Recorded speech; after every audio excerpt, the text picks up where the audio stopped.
Au nom du Père, du Fils et du Saint-Esprit, que la grâce et la paix vous soient données de la part de Dieu le Père et de Jésus-Christ, notre Sauveur. Amen. Amen. Mes frères et sœurs, béni soit l'Éternel, notre Dieu, le Dieu d'Abraham, d'Isaac, de Jacob et de David, qui nous a donné l'occasion de nous revoir encore aujourd'hui pour l'adorer, pour le louer, pour aussi écouter sa parole. Mes bien-aimés, dimanche dernier, nous vous avons parlé de 140 000 élus dont on parle dans le livre de l'Apocalypse. C'est le titre et le sujet était le suivant. Est-ce que les 144 000 élus dont on parle dans le livre de l'Apocalypse ont l'exclusivité de l'Eucharistie? Autrement dit, est-ce qu'il n'y a que ces 140 000 élus dont on parle dans les livres de l'Apocalypse qui ont droit de prendre la communion? C'était ça le sujet de notre dernier enseignement. Et je vous rappelle que nous avons conclu notre dernier enseignement en vous disant que nous avons cherché, vraiment cherché, dans 3 versions de Bible. Nous avons cherché dans la Bible version Louis II, nous avons cherché dans la Bible version Martin, nous avons cherché dans la Bible version Derby, nous n'avons trouvé nulle part où c'est écrit que il n'y a que les 144 000 élus dont on parle dans le livre de l'Apocalypse qui ont le droit de prendre la communion. On n'a pas trouvé. Et c'est pourquoi nous vous avons mis en garde, c'est-à-dire de faire attention, de ne pas accepter n'importe quel enseignement, et surtout les enseignements qui ne s'appuient pas sur la parole de Dieu, qui n'ont pas de référence biblique. Chaque fois qu'on vous enseigne quelque chose, demandez au prédicateur ou à l'enseignant de vous donner les références bibliques dans lesquelles on en parle. Je sais bien, il y en a qui disent « Oh, c'est une révélation ». Mais la Bible dit aussi que toute prophétie, toute révélation, bien sûr, doit être examinée. Il ne faut pas gober comme ça. Il faut demander à l'Esprit Saint. Je vous ai dit, l'Esprit Saint, c'est pour tout le monde. Ce n'est pas le privilège de pasteur, c'est pour tout le monde. S'il n'y a pas de référence biblique, il faut dire, ah, c'est une révélation. Mais examine cette révélation. Pose la question à l'Esprit Saint. Voilà, bien aimé. C'est un bref rappel de ce dont on a parlé. Mais en tout cas, moi, je vous ai dit, je vous ai donné ma position. Je vous ai dit que pour moi, la parole de Dieu ne peut pas se contredire. Parce que Jésus-Christ lui-même invite à tout le monde de manger son corps, de boire son sang, afin que nous ayons la vie éternelle. Et celui qui mange le corps du Christ, celui qui boit le sang de Christ, Jésus-Christ va le ressusciter au dernier jour. C'est Jésus-Christ qui l'a dit. Et il ne peut pas se contredire pour dire à l'Apocalypse que non, non, non, non, mon corps, mon sang, c'est seulement pour les 144 000. C'est écrit nulle part. Donc pour moi, ce n'est pas vrai. Il faut être clair. Jésus-Christ était comme ça, il tranchait. Ce n'est pas vrai. Il n'y en a pas. J'ai cherché dans 3 versions, il n'y en a pas, je n'ai pas trouvé. Donc, faites attention. Manger le corps de Jésus-Christ, boire le sang de Jésus-Christ, c'est indispensable pour avoir la vie éternelle. Et pour qu'on soit ressuscité par Jésus-Christ au dernier jour. Voilà. C'était le rappel de ce dont nous avons parlé dimanche passé. Aujourd'hui, mes bien-aimés, le Seigneur nous prépare notre repas qui s'appelle l'héritage. c'est le titre. L'héritage. Et le sujet est le suivant. Qu'est-ce qu'un bon héritage pour nous, chrétiens? Qu'est-ce qu'un bon héritage pour nous, chrétiens? Chers frères et sœurs, comme vous le savez déjà, un héritage, c'est l'ensemble de biens qu'on acquiert par succession. C'est-à-dire quand les parents se reposent, souvent tous leurs biens, l'ensemble de biens qu'ils avaient, sont donnés aux enfants.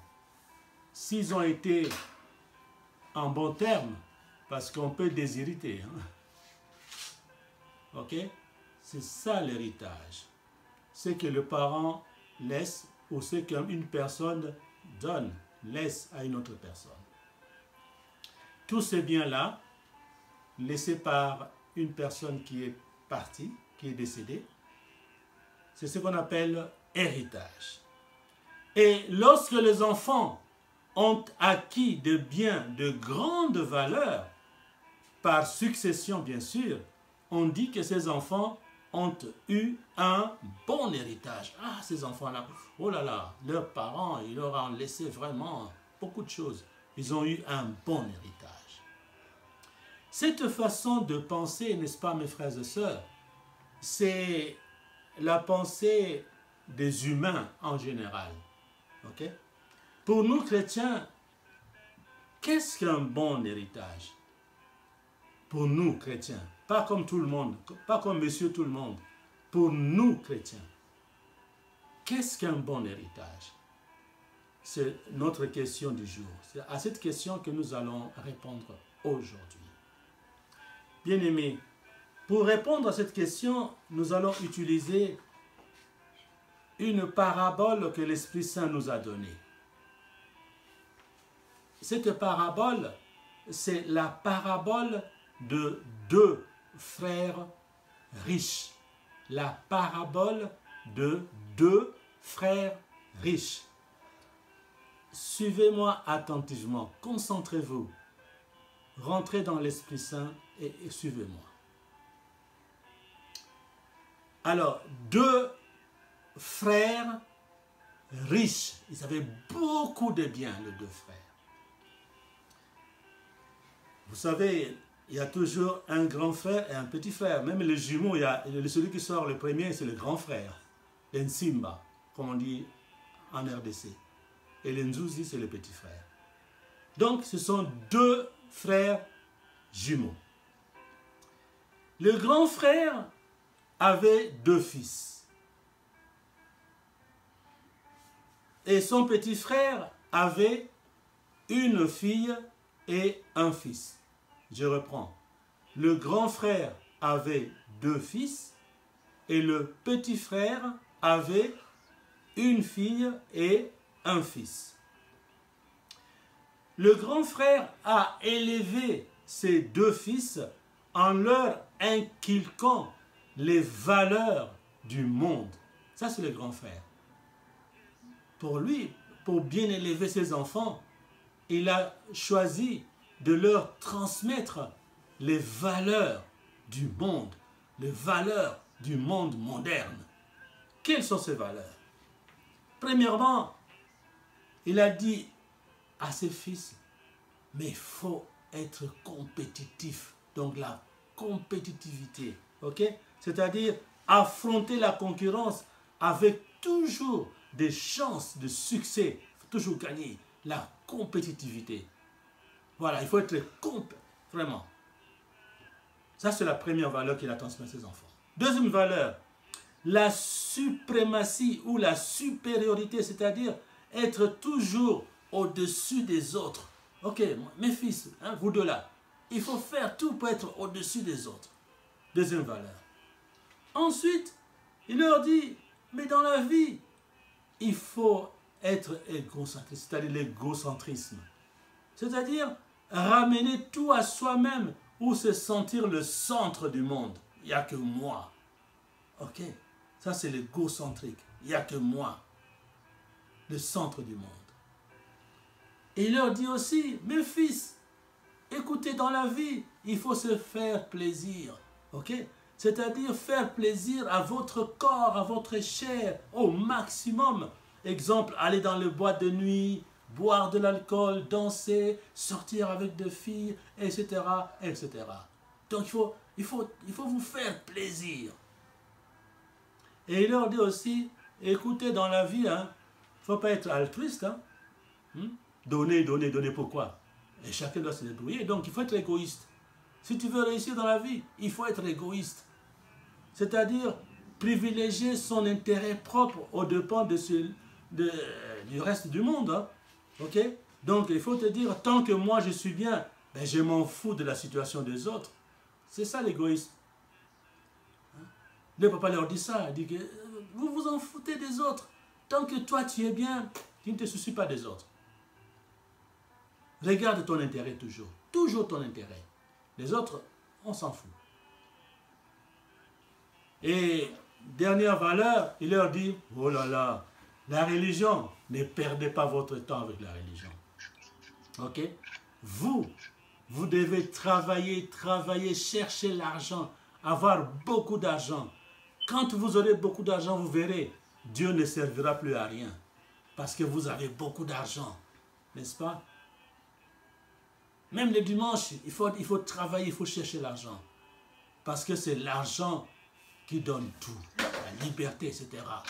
Donc la religion, c'est pour les pauvres, c'est pour les gens qui ont raté leur vie. Voilà les valeurs que ce papa, le grand frère, a transmises à ses enfants.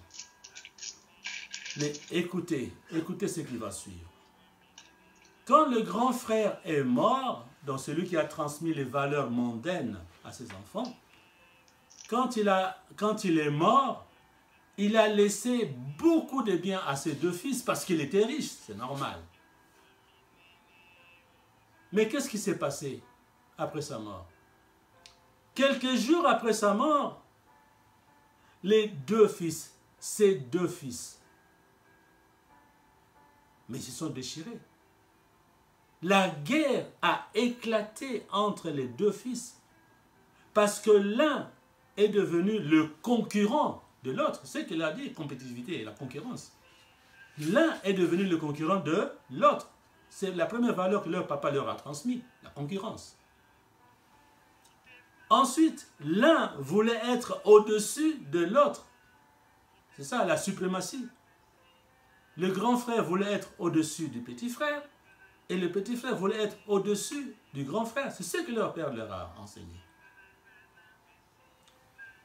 Et donc, l'un voulait avoir plus de biens que l'autre. Alors, comme ils étaient en plus égocentriques et égoïstes, l'un et l'autre cherchaient par des moyens illégaux à priver son frère de certains biens. C'est l'égoïsme. Puis un jour, comme ils n'arrivaient pas à se mettre d'accord, mais ils se sont battus à mort parce qu'ils mettaient en pratique les valeurs que leur papa leur a laissées. Ils ne s'entendaient pas parce qu'ils n'ont pas appris à partager. Non, c'est l'égoïsme, c'est être au-dessus de toutes les valeurs dont on a parlé tout à l'heure. Ils ne s'entendaient pas. Et alors ils se sont battus à mort. Vous savez ce qui est arrivé? Le grand frère a tué son petit frère pendant la bagarre. Assassinat. Et vous savez ce qui suit après, hein? La police, la prison. Le grand frère est allé en prison. Et le pire, c'est que le grand frère qui est allé en prison, il s'est suicidé. Donc le petit frère est mort et le grand frère aussi est mort parce qu'ils ont pratiqué les enseignements ou les valeurs que leur papa leur a enseignées.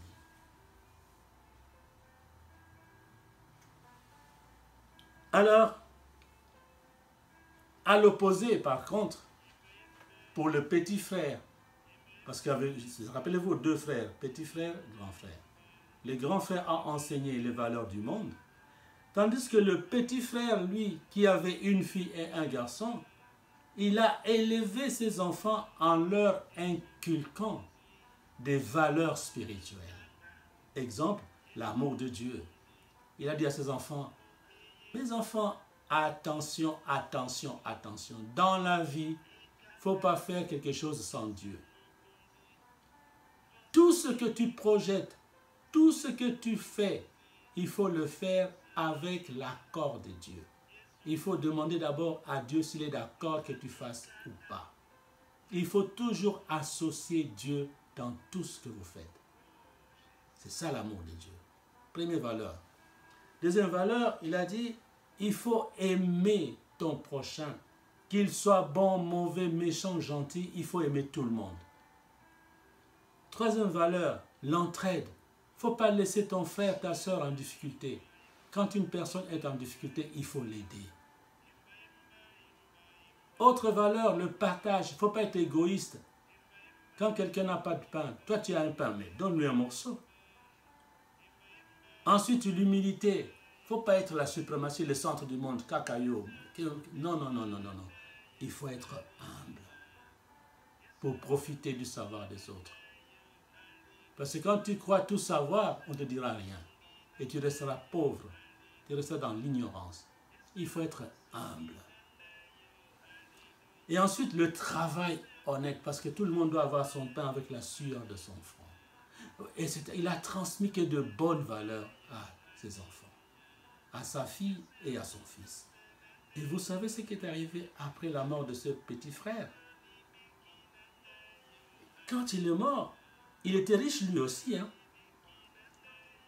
Mais il a laissé tous les biens à ses enfants et les bonnes valeurs. Écoutez la suite.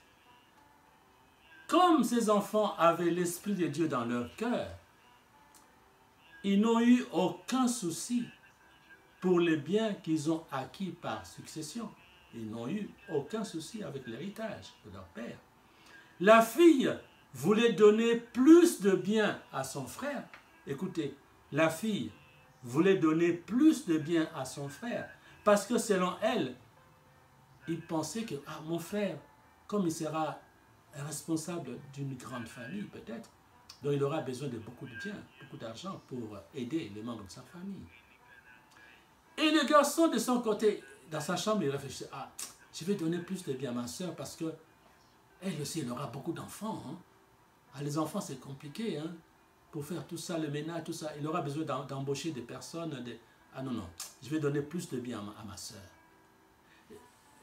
La soeur se souciait de son frère et le frère se souciait de sa soeur par amour du prochain. C'est la valeur que leur papa leur a laissée. Ils le mettent en pratique. Et finalement, personne ne voulait avoir plus que l'autre. Donc, ils ont décidé, après, de dire, bon, écoute, on ne partage pas, on garde le bien pour nous, toi, ma soeur et moi, et pour nos enfants et les générations à venir. Donc, ils ne se sont pas disputés parce que l'un aimait l'autre. L'un cherchait le bonheur de l'autre. Ils ont gardé tous les biens. Pour eux, leurs enfants, leurs petits-enfants. Et ils sont restés longtemps dans la vie, heureux, tout ça. Ils ne se sont pas disputés, rien du tout. Parce qu'il y avait l'amour du prochain dans leur cœur. Alors, selon vous, frères et sœurs, quel a été le bon héritage entre l'héritage que le grand frère qui a transmis de valeurs mondaines à ses enfants et l'héritage du petit frère qui a transmis de valeurs spirituelles à ses enfants? Quel est le bon héritage selon vous? Je vous laisse réfléchir, mais si vous voulez mon avis, c'est vite fait. Hein. Pour moi, c'est l'héritage du petit frère qui a laissé, en plus de biens matériels, il leur a laissé les valeurs spirituelles. C'est ce qui a fait que ces enfants se sont aimés, se sont unis. Et ils ont vécu longtemps sur la terre et heureux. Tandis que le grand frère qui a transmis les valeurs mondaines, ses enfants se sont déchirés. Le grand frère a tué son petit frère à cause de l'égoïsme, de l'égocentrisme, de la suprématie. Et lui-même, il s'est suicidé parce qu'il n'avait pas l'amour du prochain. Et donc lui-même aussi, il ne s'aimait pas. Parce que Jésus-Christ dit, aime ton prochain comme toi-même. Mais si tu n'as pas cette valeur, tu ne vas pas aimer ton prochain, sache que toi-même, si tu ne t'aimes pas.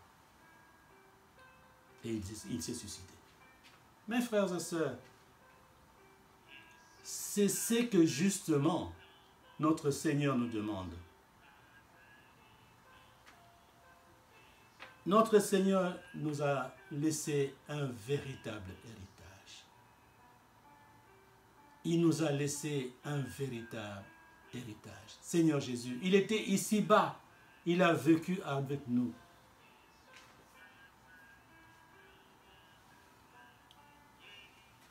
Alors, ceci nous amène à rentrer dans le fond de notre enseignement d'aujourd'hui. Le bon héritage que notre Seigneur Jésus-Christ nous a laissé.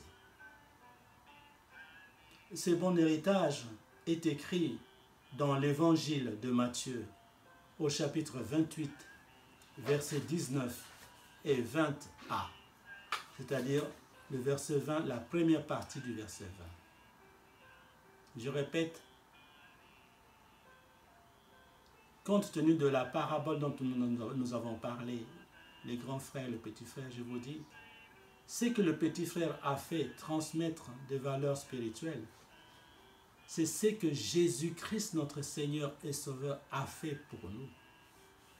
Et il nous demande de faire la même chose pour nos enfants et notre prochain en général. C'est quoi cet héritage? Je viens de vous donner les références.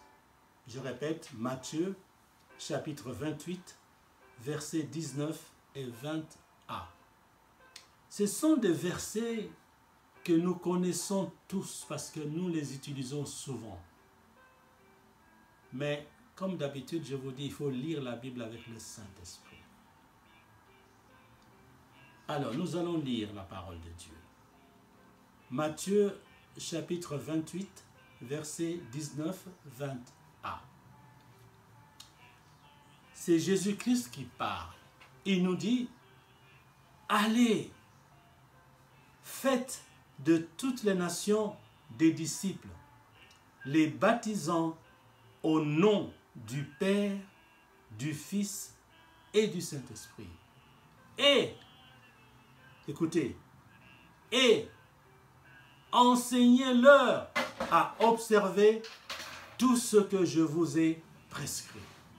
Je répète, et enseignez-leur à observer tout ce que je vous ai prescrit.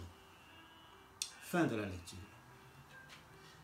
Chers frères et sœurs, l'apôtre Matthieu nous rappelle aujourd'hui le bon héritage qu'un vrai chrétien doit transmettre à ses enfants et à son prochain en général. C'est comme nous venons de le lire. Nous devons donc enseigner à nos enfants et à notre prochain à observer tout ce que Jésus-Christ a prescrit, tout ce que Jésus-Christ donc a enseigné. Nous devons le transmettre à nos enfants et à notre prochain. Et ce que Jésus-Christ a enseigné, mais il a enseigné beaucoup de choses. Il a enseigné beaucoup de choses. Heureusement, il est Dieu. Il a tout résumé en quelques phrases, parce qu'il savait que personne ne peut retenir tout ce qu'il a enseigné. Alors, pour nous faciliter la tâche, il a tout résumé en quelques phrases, seulement quelques phrases. Et ces phrases sont écrites dans Matthieu, au chapitre 22, versets 37 à 40. Je vais vous rappeler ces phrases. C'est aussi connu. C'est un docteur de la loi qui lui a posé la question.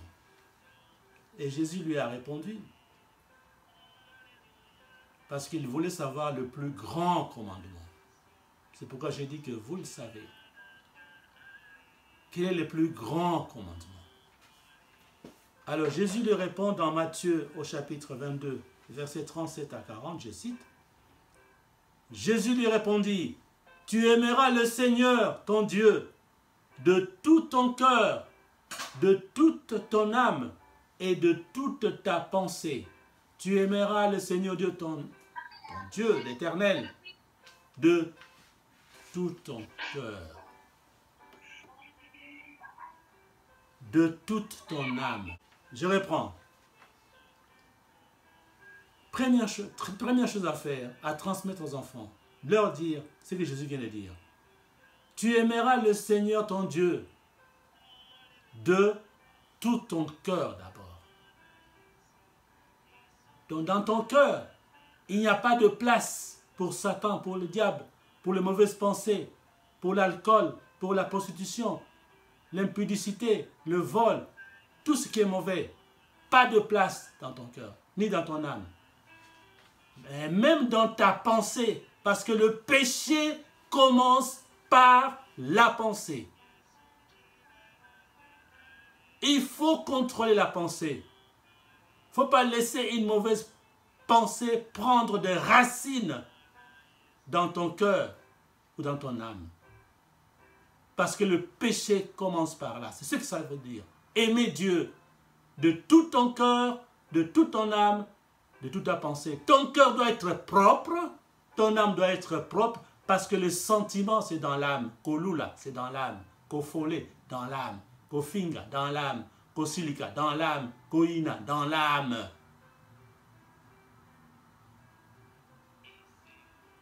Alors il faut contrôler tout ça. C'est cela que nous devons transmettre à nos enfants. Même quand l'enfant fait semblant comme têtu, machin, yoloba kaka. S'aimer la graine. Parce que en psychologie, vous savez, il y a deux groupes d'enfants. Il y a les enfants qui grandissent en obéissant à leur papa, à leurs parents. Mais il y a des enfants qui forment leur caractère en étant rebelles envers leurs parents. C'est psychologique. Alors, nous avons compris cela. C'est pourquoi il faut prier pour casser cette rébellion. Même s'il est rebelle à l'adolescence, un jour, les graines que tu sèmes vont produire de bons fruits. Il faut continuer. Il ne faut pas se fatiguer. Parler tous les jours. Il faut dire à l'enfant, il faut aimer Dieu de tout ton cœur, de toute ton âme et de toute ta pensée. Je viens d'expliquer ce que cela signifie. Ça, c'est le premier commandement. Le deuxième commandement, le voici. C'est Jésus-Christ qui parle. Et voici le second, qui lui est semblable.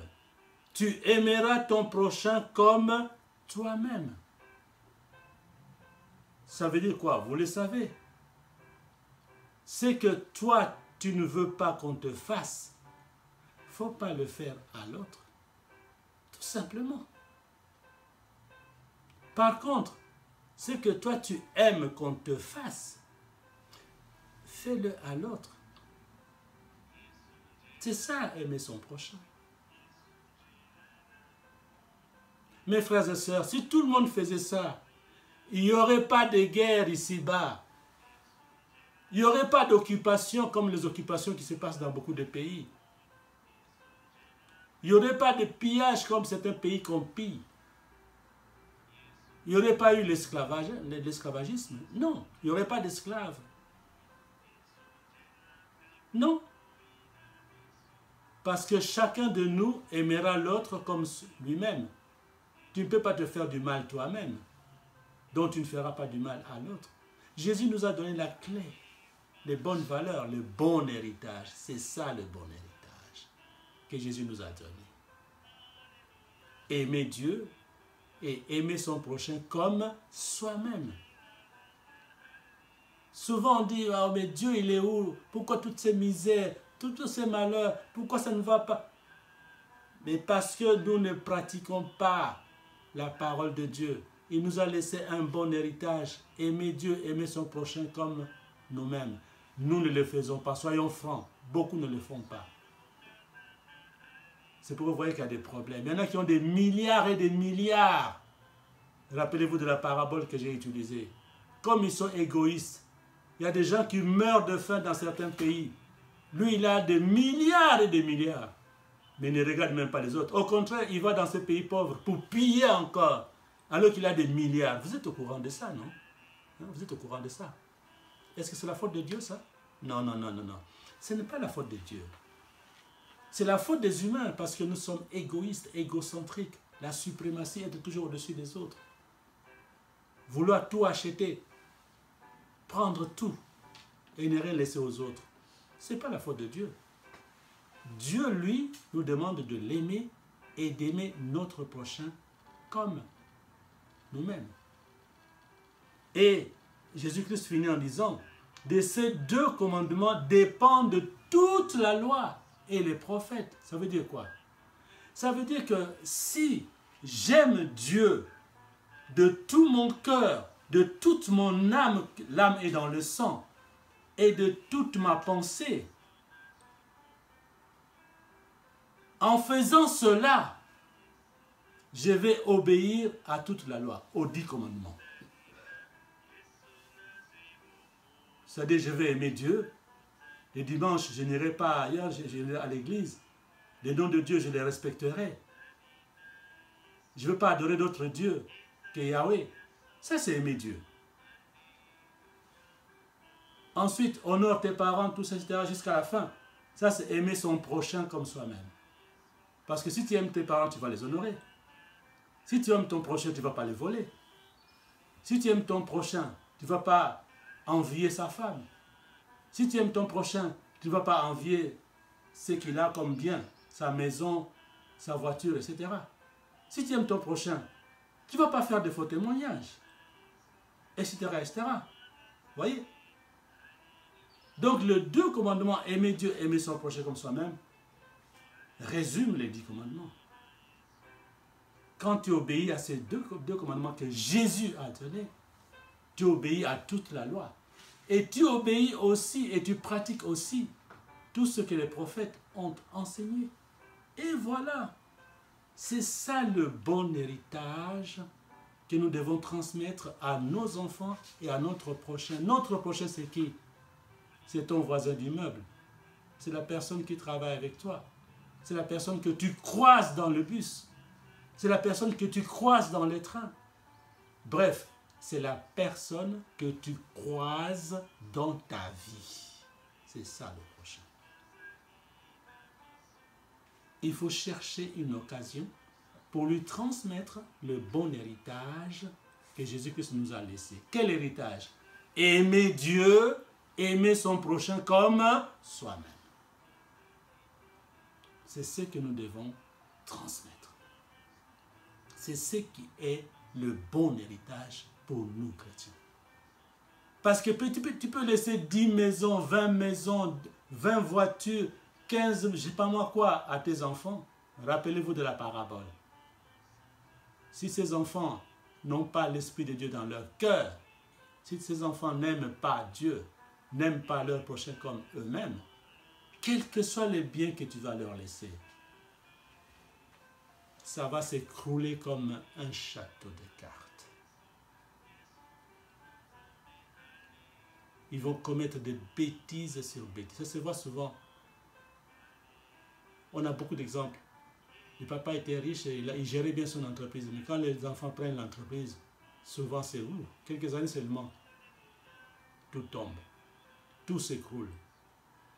Parce que ces enfants n'avaient pas de bonnes valeurs spirituelles. Donc c'est bien de laisser les biens matériels aux enfants. C'est très bien. Mais n'oubliez pas. Il faut leur laisser surtout des valeurs spirituelles. Quelles valeurs? Résumées en 2. Aimer Dieu, aimer son prochain comme soi-même. C'est cela, le bon et le meilleur héritage que nous devons laisser à nos enfants et à notre prochain. Voilà mes frères et sœurs, le message que nous avions pour aujourd'hui.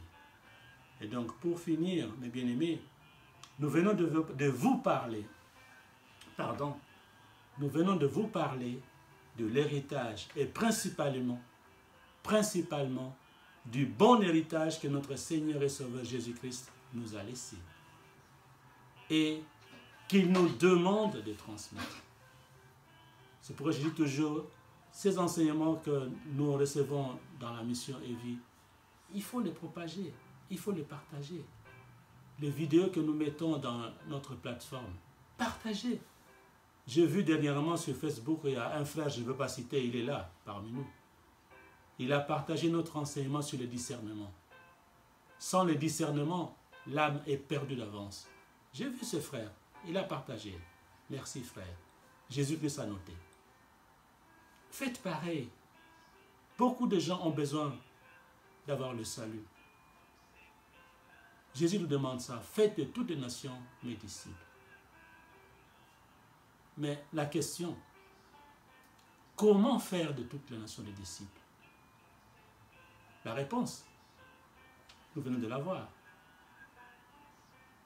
Mais il faut parler de Jésus-Christ.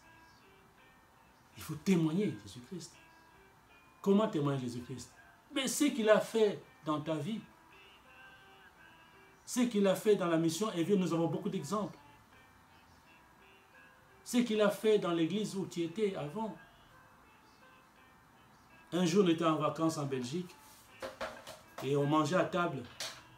Et souvent, il y a des parenthèses qui s'ouvrent comme ça, je ne sais pas comment, jusqu'à parler de Dieu. Ça arrive, hein? Même des gens qui ne connaissent pas Dieu, mais parfois, dans les matangas, il y a une parenthèse, un petit problème qui vient, oh, on parle de Dieu. Et puis, ça m'a donné l'occasion, par une question, je crois, de parler de mon appel. Et je racontais comment Dieu m'a appelé, comment j'ai été transporté par l'Esprit Saint comme l'évangéliste Philippe à la Samarie. Vraiment, tout mon corps était transporté. Et comment Dieu m'a parlé. Et parmi les personnes qui étaient là dans le salon, il y a un qui m'a dit après, « Ah frère, quand tu racontais ton appel, j'avais des frissons. J'avais la chair de poule. » Voilà des occasions. Et là, tu sautes sur l'occasion et tu dis, « Mon frère, ce que Dieu a fait pour moi, il peut le faire aussi pour toi. » Et tu enchaînes. Est-ce que tu pries? Oh non, je ne prie pas encore, mais voilà. Dieu est venu pour nous. J'étais comme toi. Avant, je ne priais pas aussi. Mais j'ai cherché Dieu. Jusqu'à vivre ce que j'ai vécu. Mais je t'assure, mon frère, ça peut t'arriver aussi. Mais si tu veux, commence par te faire baptiser. Et voilà. Ça part comme ça, mes frères et sœurs. Ce n'est pas si compliqué que ça. Tu profites d'une occasion qui t'est donnée pour témoigner de Jésus-Christ. Nous sommes les témoins de Jésus-Christ. Tout ce que nous vivons dans la mission EVI, dans ta vie, tout ce que... Venir en Europe, c'est une chance, une grâce. Comment tu es venu en Europe? Des histoires comme ça, c'est que Jésus a fait dans ta vie. Tu peux commencer par ça. Et puis aller jusqu'à proposer le baptême, etc. Et quand la personne se répand, on le baptise au nom du Père, du Fils et du Saint-Esprit, et on lui transmet le bon héritage de Jésus-Christ. Quel héritage? C'est ce que nous avons étudié aujourd'hui. Mon frère, ma soeur, tu viens de te baptiser, mais n'oublie pas, il faut continuer à aimer Dieu et à aimer ton prochain comme toi-même. C'est cela que notre Seigneur Jésus-Christ nous demande, mes frères et sœurs. Faire de toutes les nations ses disciples, en les baptisant au nom du Père, du Fils et du Saint-Esprit, et en leur enseignant. Nous devons leur transmettre, nous devons leur enseigner ce que Jésus-Christ a prescrit. Qu'est-ce qu'il a prescrit? Résumé. Aimer Dieu et aimer son prochain comme soi-même. C'est ça le bon héritage que notre Seigneur Jésus-Christ nous a laissé. Et il nous demande de le transmettre à nos enfants et à notre prochain. Et que Dieu bénisse sa parole par le saint et puissant nom de Jésus de Nazareth. Amen. Amen.